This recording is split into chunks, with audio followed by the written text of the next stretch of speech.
What's up, guys? It's Will. I'm back for second video. First video got a whopping total of 6 likes, so feeling pretty inspired to keep going with this whole YouTube thing. Yeah, no, but seriously, those 6 people, like, shout out, thanks. And the one dude that commented, thank you. I like to hear, to hear feedback, to hear thoughts, have a conversation about the type of things that I would like to be talking about, and just in general, comments on, I'll respond. I don't got much going on, or at least not enough to not respond to a few people. So what's going on? What's going on today is I would like to talk about the book that I'm trying to write and the core message of it.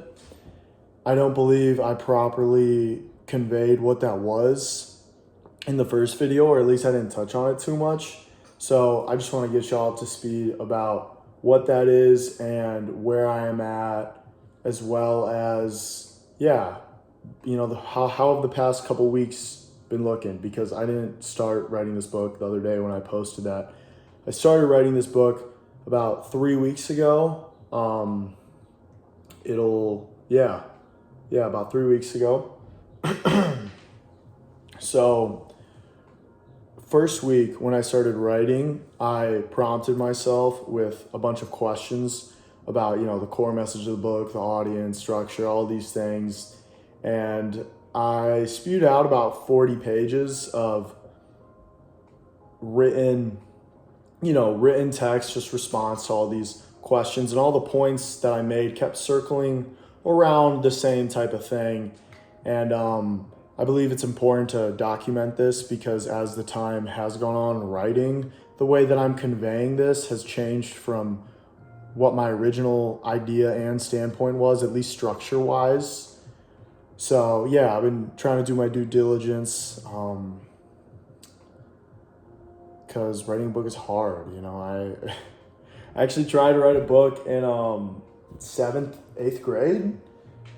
After reading some of those Maze Runner books, if y'all read those, I tried to write like my own sci-fi, and I got about 7 or 8 pages in and was like, fuck, this shit's hard. So shit is still hard, but we're trying to do some more due diligence and get to the bottom of what we're trying to write about. So throughout those 40 pages, I had come to a conclusion about where I was at. For the sake of time and time-wise, I'm not going to go through and reread all 40 pages, especially to y'all, because that'll take fucking forever. So I had ChatGPT summarize it. Okay, don't shoot me, wasting water, being lazy, whatever you want to call it. I did that. I'm going to read that to you guys. I believe it's a pretty accurate depiction of what I'm trying to say here.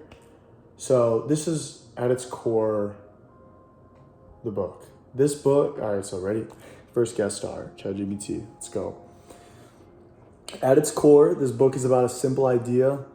Many of us spend our lives searching for peace, happiness, confidence, and fulfillment in things outside ourselves, only to find that they never fully satisfy us. It's written especially for young adults who feel lost, overwhelmed, insecure, or disconnected, and want to better understand themselves. Through my own stories, reflections, journal prompts integrated into it, and ideas I picked up from reading, meditation, and lived experience, I hope to encourage curiosity instead of self-judgment. I'm not writing this as an expert or a guru. I'm writing it as someone who is still learning alongside you. I don't have my life figured out. I'm not perfect. We're all trying, okay? And my hope is that if the readers genuinely engage with these ideas, they'll become more present, more accepting of themselves, and less dependent on external circumstances for their sense of peace and well-being. Yeah, that's it. A pretty ambitious goal. Although I think creating something which allows a space and time, like a space and a commitment of time for someone to spend on a daily basis, preferably something that's kind of habit building, not a book that's so dense. Like, break up little, keeps your attention, something you can do on a daily basis, read a little bit each day.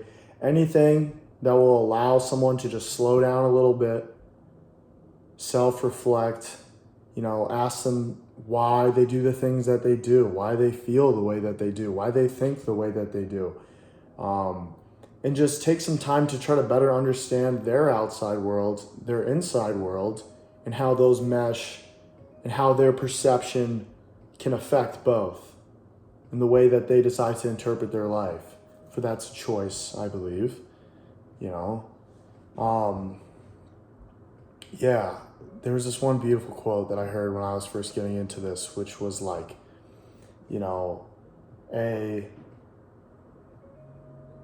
a pursuit of a positive experience is a negative experience. The acceptance of a negative experience is a positive experience. What quote? But, I think you can find peace anywhere at any time. It's hard. It's not easy. Although,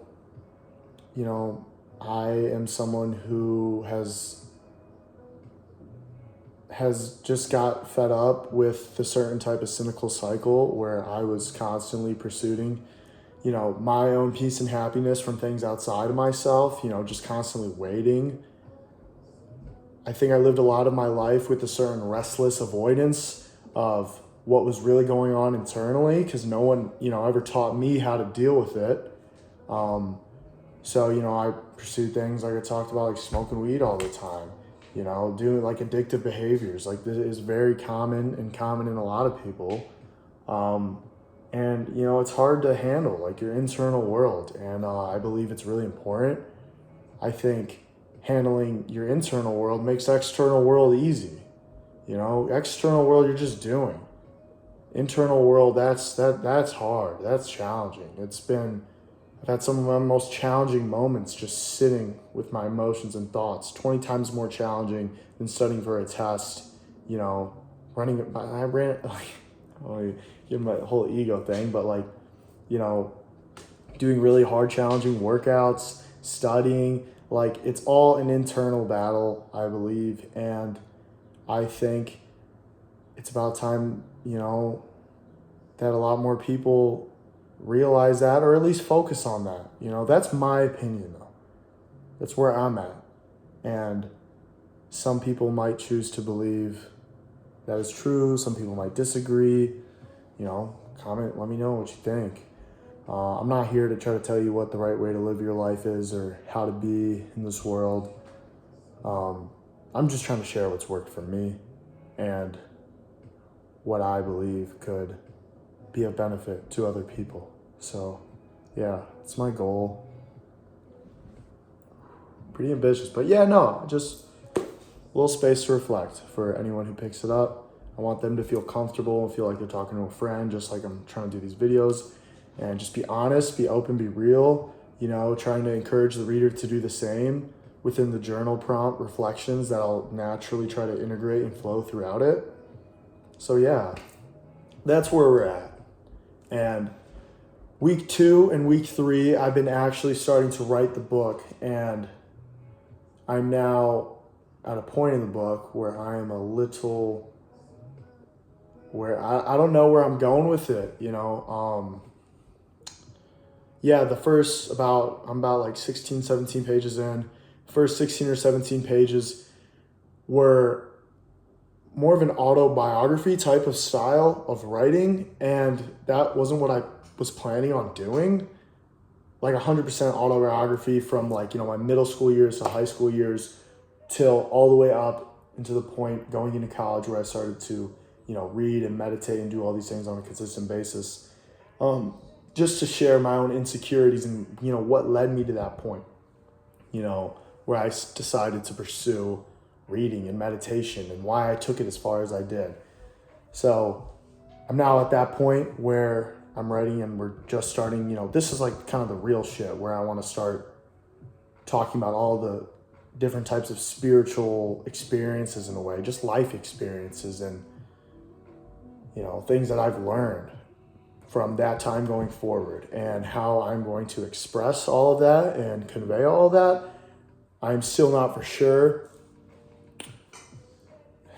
It's a little hard when you don't recount every single moment and time and every memory and all those things.